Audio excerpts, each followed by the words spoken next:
आज हम लोग जो अध्ययन करेंगे ये च्युत्व संधि है। कौन सी संधि है? च्युत्व संधि। ये संधि व्यंजन संधि में सबसे पहली संधि है। व्यंजन की सबसे पहली संधि है च्युत्व संधि। अब इसका सूत्र क्या होता है? सूत्र है इसका स्तोह च्यु नाश्चु। सूत्र पढ़ पाओगे? क्या है सूत्र इसका? पढ़ पाओगे? चू चू चू चू क्या सूत्र है? स्तोश्चुनाश्चु। अब ये सूत्र क्या कहना चाहता है? ज्यादा कटर पटर ना करो। सूत्र क्या कहना चाहता है? ये व्यंजन की पहली संधि है। आप समझने का पूरा प्रयास करिएगा इसको, क्योंकि ये संधि अगर समझ गए तो इसके आने वाली जितनी भी संधियां हैं वो सभी समझ में आ जाएंगी। पहली संधि बड़ी महत्वपूर्ण रहती है।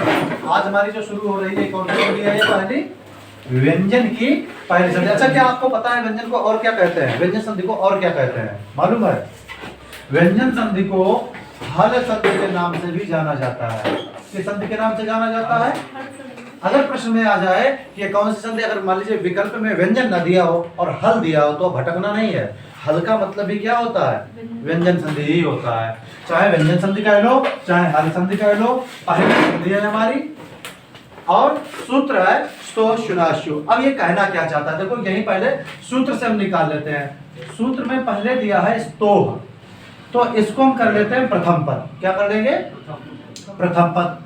और उसके बाद में श्चुह दिया है, इसको हम सेकंड पर कर देते हैं। ठीक, इसके बाद में फिर श्चुह दे दिया है। स्तो श्चुह नाम श्चुह। ठीक, तो इसमें क्या करना है? बड़ा मजा आ रही होगी ना इसको पढ़ने में। चू चू चू चू अब क्या करना है? पहला पद हमें ये देखना है कि इसमें है क्या। ठीक, तो पहले पद के अंतर्गत क्या होता है? स्तो। स्तो का मतलब यहाँ पर सा और ता ले लिया, तो इसको हम अलग अलग कर लेते हैं। इसमें हमने कहा सा अथवा अथवा नहीं, सा के साथ में क्या है? ता है। अब ये ता को ता नहीं है, त वर्ग है। क्या है ये? पूरा त वर्ग। बस यही रहस्य जानना है, इत्मीनान से समझ लेना। आधा सा है, हलंत लिख दिया। ता पूरा है, पूरा लिखा और वर्ग लिख दिया आगे हमने। क्या आपको पता है किसी भी वर्ग में वर्ण कितने होते हैं? बताओ। 5 वर्ण होते हैं। कितने होते हैं? तो हम बराबर, मतलब सा और ता का मतलब क्या हुआ? सा और ता का मतलब हुआ सा हलंत और ता था दा धा और ना। और इनमें भी चूंकि पहले पद के अंत में आ रहा है तो हलंत ही होगा। व्यंजन संधि अगर पढ़ें और व्यंजन संधि को जब पढ़ेंगे तो पहले पद का अंतिम वर्ण हमेशा हलंत होता है। कोई दिक्कत इतने में? ठीक, अब हम क्या करते हैं? श्चुह को लेते हैं। ये कहाँ आना है हमारा? दूसरे पद के प्रारंभ में आना है। जब दूसरे पद के प्रारंभ में हम करते हैं तो यहाँ पर ये वाला शा है, तो हम इसमें कौन सा शा कर लेंगे? इसको खोल ही दो, उसमें दिक्कत क्या है? रोशनी सही आती है। तो यहां पर क्या रहेगा आपका? शा। अब शा के आगे आप अपने बुद्धि के अनुसार बताइए कि कौन सा वर्ण लिखना है। क्या लिखना है? चा लिखना है। और चा होगा आपका यहाँ पर पूरा वर्ग होगा। क्या होगा? पूरा वर्ग होगा। तो यहाँ पर हमने लिख दिया ये शा, अथवा आगे क्या है? चा छा जा झा और ञ। ठीक, इसके बाद में फिर से वही चीज आ गई, तो हम फिर से एक बार शा, ठीक है, अथवा क्या कर देते हैं यहाँ पर? चवर्ग कर लेते हैं। और फिर से एक बार हम यही चीज लिखते हैं शा चा छा जा झा और ञ। लेकिन कुछ समझ में नहीं आया। ये लिख तो लिया हमने, लेकिन लिखने के बाद में अभी तक हमारे कुछ भी समझ में नहीं आया है। अब समझने का प्रयास करना। ये कहना ये चाहता है, सूत्र ये कहना चाहता है कि अगर प्रथम पद में सा अथवा तवर्ग हो, प्रथम पद में क्या हो? सा अथवा तवर्ग हो। और दूसरे पद के प्रारंभ में, दूसरे पद के प्रारंभ में क्या हो, शा अथवा चवर्ग हो, शा अथवा चवर्ग हो। तो शा का परिवर्तन अपने क्रमानुसार, याद रखना यही बात महत्वपूर्ण है, केवल शा का परिवर्तन, शा अथवा ता का परिवर्तन अपने क्रमानुसार शा अथवा चवर्ग में हो जाता है। किसका परिवर्तन, वर्ग हो तो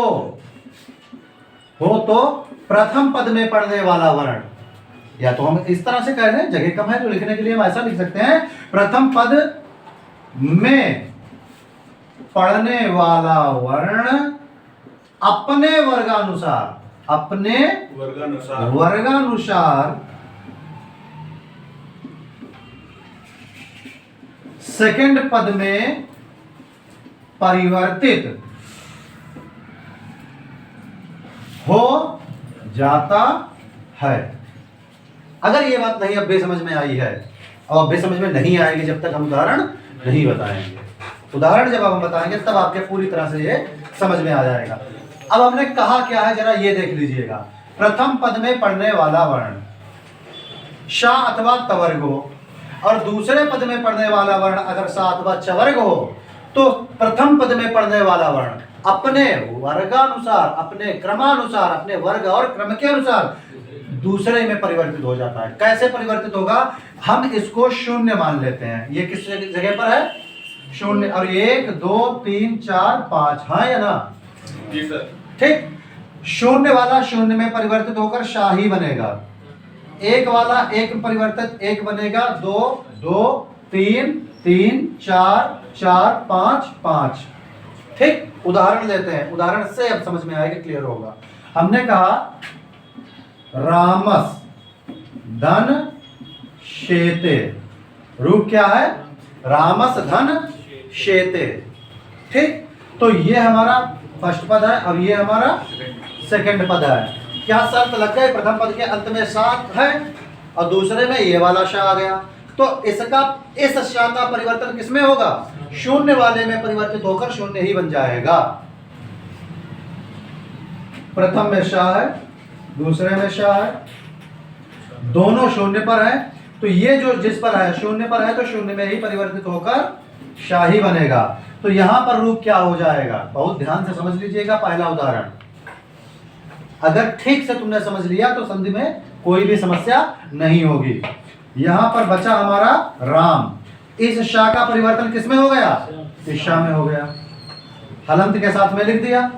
आगे शेते पर कोई भी प्रभाव नहीं पड़ेगा, दोनों व्यंजन है, हाँ या ना, तो हलंत हटेगा और डंडा घट जाएगा। रूप क्या बनेगा, रामश्येते, क्या बनेगा, अगर यहीं पर हो कस धन चित,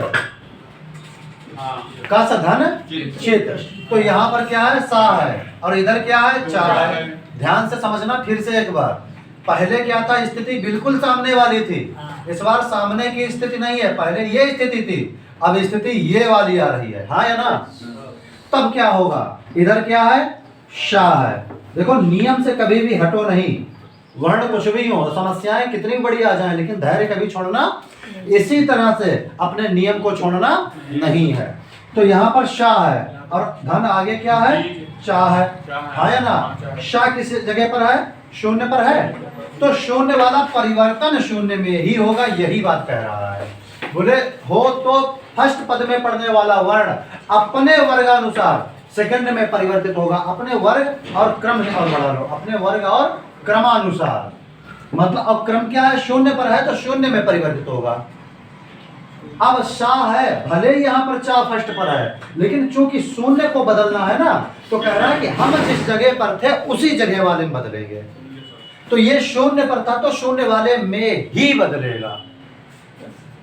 तो किस में बदलेगा, ये शा में बदलेगा, है ना। अब यहाँ पर क्या बचा, हमारा का बचा, और इस शा का परिवर्तन इस शा में हो गया।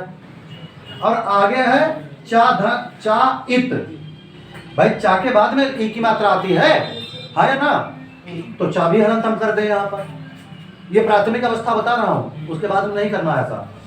अब ये दोनों व्यंजन हो गए, हलंत हटा दिया, डंडा घटा दिया, हाँ या ना? हलंत हटाया, मात्रा लगाएंगे, लेकिन ये दोनों तो साथ साथ हैं, तो दोनों के एक साथ रख दो, तो क्या बनेगा? कश्चित बनेगा। अब अगर तुमको मात्रा रखनी पता है तो उसको सीधे बना दो। अगर मात्रा पता है कैसे रखी जाती है, जैसे हम एक दूसरा उदाहरण लिख दे रहे हैं, जैसे हमने कहा निस धनचित। हाँ, निस धनचित, हमें पता है कि मात्रा इधर ही लगेगी, हमें पता है कि शा का परिवर्तन शा में ही होगा, तो हम सीधे सीधे क्यों न लिख दें? तो हम सीधे सीधे क्यों न लिख दें? हम लिख सकते हैं अगर हमको संधि का नियम पता है। कोई समस्या इतने में? ठीक, ऐसे ही हमने एक दो उदाहरण और हम आपको बता रहे हैं। जैसे हमने कहा उत धन चारण, अब देखो बिना मात्रा वाला बढ़िया सा उदाहरण है। हमने कहा उत धन चारण, ठीक, अब ता है, आगे चा है, क्या नियम लागू हो रहा है? बोले ता और चा बिल्कुल नियम लागू हो रहा है। ता किस जगह पर है? पहले पर है। चा कहाँ है? पहले पर है। हमें ये नहीं देखना है, ये देखना है कि होना चाहिए। हाँ, हमको ये देखना है कि ता है और ता के ठीक नीचे चाहिए, तो चा में ही परिवर्तन हो जाएगा। तो ता का परिवर्तन किसमें हो गया? तो अब यहाँ पर ऊ है और ता का परिवर्तन किसमें कर दिया हमने? चा में। अब चाहो तो डंडा लगाने की जरूरत ही नहीं, क्योंकि वो तो आधा ही है।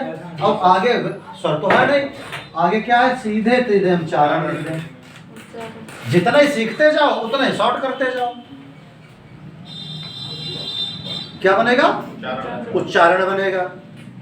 ऐसा ही हमने कहा सद धन जन, क्या बनेगा? अब आप बना दो, सज्जन बनेगा। कैसे बनेगा? नियम पता चल गया भाई, दा के नीचे जा है तो दा का परिवर्तन किसमें होगा? जा में हो जाएगा।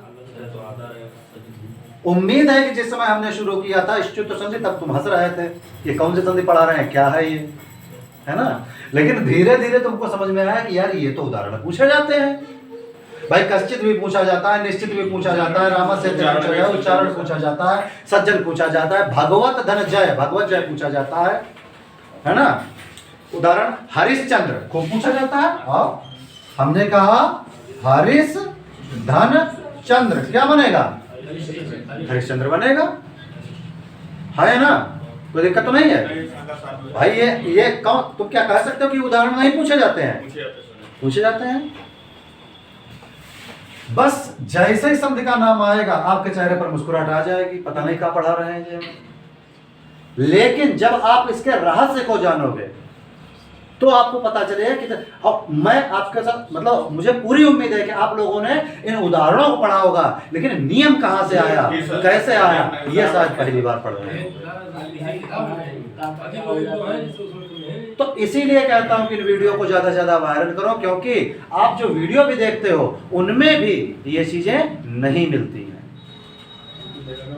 आपको सीधा उदाहरण दे देगा कि इस संधि में ये होगा, नियम रखकर और उसको विधिवत जैसे हमने बताया, एकदम सटीक, कोई संशय ना बचे, ऐसा आप हमको बताओ किसमें बताया। ठीक, अगर आपको हमारा ये वीडियो अच्छा लगता है तो निश्चित रूप से इसको वायरल करें, अपने मित्रगणों को पहुंचाएं और ज़्यादा से ज़्यादा हमारे चैनल को सब्सक्राइब करने के लिए लोगों को प्रेरित करें। मिलते हैं एक नए वीडियो में नई जानकारी के साथ, तब तक के लिए